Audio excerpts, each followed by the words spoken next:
আসসালামু আলাইকুম রহমতুল্লাহি ওয়া বারাকাতুহু। আজকে আলোচনার বিষয় হলো যে বিভিন্ন বিশ্ববিদ্যালয়ে বিএনপির যে ছাত্র সংগঠন আছে, এই সংগঠনগুলোকে বিভিন্ন বিশ্ববিদ্যালয় থেকে বাইর করে দেওয়া শুরু করেছে। কেন শুরু করেছে? বিএনপির ছাত্র সংগঠনগুলোকে বিভিন্ন কলেজ থেকে বাইর করে দেওয়ার চেষ্টা করতে আছে।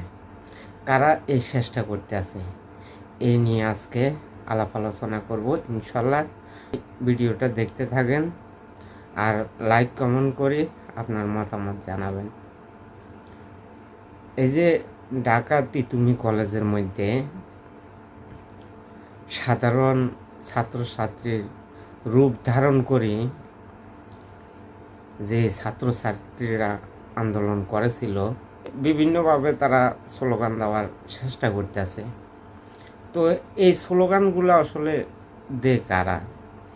এই যে বিএনপির বিভিন্ন যে কলেজে ছাত্র সংগঠনগুলো আছে, এই সংগঠনগুলোর বিরুদ্ধে এই সাধারণ ছাত্রছাত্রীর রূপ ধারণ করে এই আন্দোলন সংগঠিত করে এরা কারা? আমাদের বাংলাদেশের জনগণের বুঝতে আর বাকি থাকে না, যারা নাকি 16-17 বছর গোপনে গুপ্তভাবে রাজনীতি করেছিল, তারাই এখন বিভিন্ন বিশ্ববিদ্যালয়ে রাজত্ব করার জন্যে ছাত্র দলের যে কমিটি আছে, এই কমিটির ছাত্র সংগঠনের নেতা কর্মীদেরকে কলেজ থেকে বাইর করে দিতে আছে।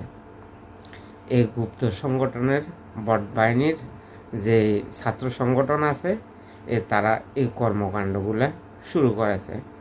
মানে তাদের রাজত্ব করার জন্যে তারা এই কর্মকাণ্ডগুলো করতেছে সাধারণ ছাত্রছাত্রীর রূপ ধারণ করে। তারা স্লোগান দিতে আছে, আমার সোনার বাংলায় ছাত্র দলের ঠাঁই নেই, এই স্লোগান দিতে আছে। তো আমার সোনার বাংলায় ছাত্র দলের ঠাঁই নেই। যদি ছাত্র দলের ঠাঁই না থাকে, তো এই বাংলাদেশে কি যারা স্বাধীনতা বিরোধীদেরকে সমর্থন করে, যারা স্বাধীনতা বিরোধীদের উত্তরসূরি বংশধর, যারা বট বাহিনী গুপ্ত সংগঠনের গুপ্ত নেতা কর্মীদের কি ঠাঁই হবে এই বাংলাদেশে? তো এই গুপ্ত কর্মী ছাত্র শিবিরের গুপ্ত যে বট বাহিনী, তাদের এই বাংলার ঠাঁই নেই। কারণ তারা বাংলাদেশের বিরুদ্ধে দাঁড়িয়েছিল, তারা স্বাধীনতার বিরুদ্ধে দাঁড়িয়েছিল, এই জন্য তাদের এই বাংলাদেশে তাদের কোনো ঠাঁই নেই। আর এই বাংলাদেশে যাদের পূর্বপুরুষেরা ছিল স্বাধীনতা বিরোধী, বাংলাদেশ বিরোধী, 1971 সালে মুক্তিগামী মানুষের উপরে গণহত্যা চালিয়েছিল, তারা কি রাজনীতি করার অধিকার রাখে? আর তারা কি বাংলাদেশের নাগরিক? তারা তো বাংলাদেশের নাগরিকত্ব থাকার সে অধিকারে রাখে না। কারণ তারা থাকতে হইলে বাংলাদেশে রোহিঙ্গার মতো থাকতে হবে। এই জামাতে ইসলামী বর্তমানে বাংলাদেশকে নিয়ে ষড়যন্ত্র করতে আছে, বাংলাদেশের জনগণকে নিয়ে ষড়যন্ত্র করতে আছে, সাধারণ মানুষের রূপ ধারণ করে বিভিন্ন জায়গায় তারা বিশৃঙ্খলা করার চেষ্টা করতে আছে। তো এখনই সময় বাংলাদেশের সর্বস্তরের জনগণকে ঐক্যবদ্ধভাবে তাদেরকে রুখে দিতে হবে। আর যদি তাদেরকে রুখে না দেওয়া যায়, তারা এই বাংলাদেশটাকে ধ্বংস করার ষড়যন্ত্র শুরু করেছে, এই বাংলাদেশে বিশৃঙ্খলা করার চেষ্টা করতে আছে। তো আমাদের সকলকে মিলে ঐক্যবদ্ধভাবে প্রতিরোধ গড়ে তুলে তাদেরকে প্রতিহত করতে হবে।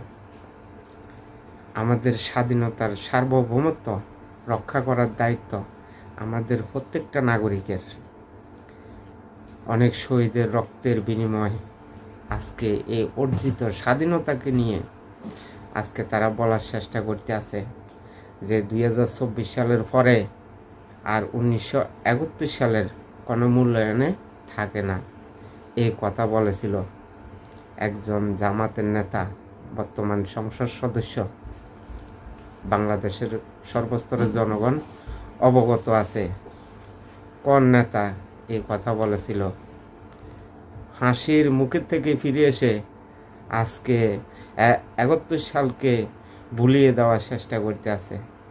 তারা বলার চেষ্টা করতে আছে 2024 সালে সব কিছু ছাত্র আন্দোলনের মাধ্যমে যে দেশটাকে স্বৈরাচার মুক্ত করা হয়েছে, তারা বলার চেষ্টা করতে আছে যে 2024 সালের পরে আর 1971 সালের কোনো মূল্যায়ন থাকে না।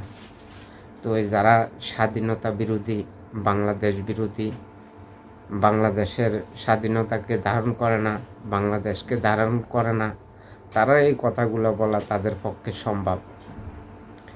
আর বর্তমানে তাদের উত্তরসূরি বংশধর যারা আছে, গুপ্ত সংগঠনের ছাত্র শিবিরের নেতা কর্মীরা, বটবাহিনীরা, তারাও বাংলাদেশকে ধারণ করে না। তারাও তাদের ওই উত্তরসূরি, তাদের পূর্বপুরুষ, এই পূর্বপুরুষদের কর্মকাণ্ড ধারণ করে। এই কারণে তারা বাংলাদেশে বিশৃঙ্খলা করার চেষ্টা করতে আছে, বর্তমান সরকারকে নিয়ে ষড়যন্ত্র করার চেষ্টা করতে আছে। এই যে জামাত শিবিরের যে গুপ্ত সংগঠন ছাত্র শিবির, বিভিন্ন জায়গায় তারা যে বিশৃঙ্খলা করার চেষ্টা করতে আছে, সাধারণ জনতা রূপ ধারণ করে বিভিন্ন বিশ্ববিদ্যালয়ে সাধারণ ছাত্রছাত্রীর রূপ ধারণ করে, আসলে কি তারা সাধারণ ছাত্রছাত্রী, আসলে কি তারা সাধারণ নাগরিক? তারা যখন যে জায়গায় যা করার দরকার, এই ছাত্র শিবিরের, জামাতে ইসলামীর, এনসিপির এই গুপ্ত বাহিনীরা সব জায়গায় তারা তাদের ফায়দা হাসিল করার চেষ্টা করে।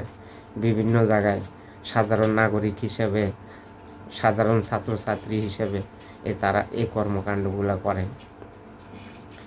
এনসিপি নেতাকর্মীরা অন্তর্বর্তী সরকার ক্ষমতা থাকাকালীন ওই অন্তর্বর্তী সরকারের অংশ ছিল।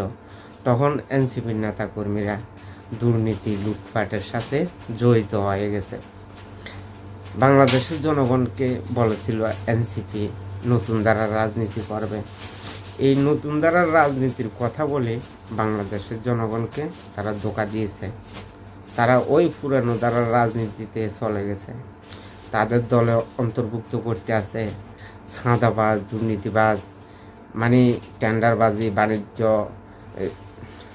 টেন্ডারবাজি যারা করে, যারা লুটপাট করে, তাদেরকে দলে অন্তর্ভুক্ত করতে আছে। তো তাদেরকে দিয়ে কিভাবে নতুন ধারার রাজনীতি সম্ভব হবে, আর বাংলাদেশের জনগণের কি উপকার হবে তাদেরকে দিয়ে? তো এনসিপি, জামাত ইসলামী এই দুর্নীতি করার জন্যই তারা এই এনসিপিকে গঠন করেছে। এখন এনসিপি বিভিন্ন জায়গায় দুর্নীতি, রাহাজারি, খুন খারাপি, টেন্ডারবাজি, চাঁদাবাজি এগুলো করতে আছে। জামাত ইসলামীর স্বার্থে এই এনসিপিকে গঠন করছে। তো এই জামাত ইসলামীকে এখন এনসিপি সমর্থন দিয়েছে। এই জামাত ইসলামী ছিল স্বাধীনতা বিরোধী, এই স্বাধীনতা বিরোধীদেরকে এনসিপি সমর্থন দিয়েছে। তো এই এনসিপি যখন স্বাধীনতা বিরোধীদেরকে সমর্থন দেয়, তো আর বুঝতে বাকি থাকে না যে স্বাধীনতা বিরোধীদের একটা অংশ এই এনসিপি। তো এই জামাত ইসলামীর যেরকম অপকর্মের কারণে জামাত ইসলামীকে নিষিদ্ধ করা হয়েছে, ঠিক একইভাবে এই এনসিপিকেও এনসিপির অপকর্মের কারণে, দুর্নীতির কারণে, লুটপাটের কারণে, অন্তর্বর্তী সরকার ক্ষমতা থাকাকালীন অন্তর্বর্তী সরকারের অংশ ছিল এনসিপি, তখন থেকে লুটপাট করেছিল এনসিপি। এই জন্য এনসিপিকে জবাবদিহিতার আওতা আনতে হবে।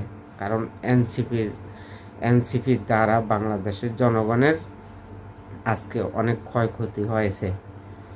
এই এনসিপি সরকারের অংশ থাকার সময় যে হামের টিকা, এই হামের টিকা এই অন্তর্বর্তী সরকারের প্রধান উপদেষ্টা ডক্টর ইউনূস ক্রয় করে নাই। এই কারণে বাংলাদেশে অনেক শিশু মারা গেছে হামের টিকার অভাবে। এর জন্য দায়ী ডক্টর ইউনূস। আর অন্তর্বর্তী সরকারের যে অংশ ছিল এনসিপির নেতাকর্মীরা, এরা সকলেই এর জন্য দায়ী। আর জামাত ইসলামীও এর জন্য দায়ী, কারণ এই জামাত ইসলামী এখন পর্যন্ত এই অন্তর্বর্তী সরকারের প্রধান উপদেষ্টা ডক্টর ইউনূসের বিচারের দাবি করে নেই। যে অন্তর্বর্তী সরকারের কারণে হামের টিকার অভাবের কারণে বাংলাদেশের শিশুরা আজকে মৃত্যুবরণ করেছে। এনসিপিও কোনো প্রতিবাদ করে নেই, জামাত ইসলামীও কোনো প্রতিবাদ করে নেই। তো এই তাদের সকলকে আইনের আওতায় এনে তাদের বিচারের দাবি জানাচ্ছে বাংলাদেশের সর্বস্তরের নাগরিকেরা। দেখেন, এই জামাত ইসলামী আমেরিকার সাথে এই যে বাণিজ্যিক চুক্তি করার জন্যই অন্তর্বর্তী সরকারকে বলেছিল। এই কারণে এই অন্তর্বর্তী সরকার আমেরিকার সাথে এই গোলামি চুক্তি করেছে এই জামাত ইসলামী আর এনসিপির সাথে। এই জন্য জামাত ইসলামী আর এনসিপি এখন এর কোনো প্রতিবাদ করে না। ঢাকা শহরে এখন বিভিন্ন রাস্তায় এআই যে পদ্ধতিতে ক্যামেরা, মানে সিসি ক্যামেরা লাগিয়েছে। এই সিসি ক্যামেরাগুলা বিভিন্ন জায়গার থেকে নিয়ে যাইতে আছে, বিভিন্ন জায়গার থেকে এই ক্যামেরাগুলো চুরি হয়ে যাচ্ছে। তো এই চুরিগুলো কারা করতে আছে, কারা এর সাথে জড়িত? যারা বাংলাদেশকে ধারণ করে না, যারা স্বাধীনতা বিরোধিতা কর্মকাণ্ডের সাথে জড়িত ছিল, তাদের যে রেখে যাওয়া পূর্বপুরুষদের উত্তরসূরি বংশধর যারা আছে, তারাই এই কর্মকাণ্ডের সাথে জড়িত হয়ে গেছে। সরকারকে বিভ্রান্তিত করার জন্য এই কর্মকাণ্ডগুলো করতে আছে তারা। সরকারকে যেহেতু ব্যর্থ করে দেওয়া যায়, এই কারণে তারা এই কর্মকাণ্ড করতে আছে। তো আমরা সকলে চাই, যারাই দেশকে নিয়ে ষড়যন্ত্র করবে, যারাই দেশকে নিয়ে ষড়যন্ত্র করতে আছে, আমরা প্রত্যেকটা নাগরিক ঐক্যবদ্ধ হয়ে তাদেরকে প্রতিহত করার চেষ্টা করব ইনশাল্লাহ।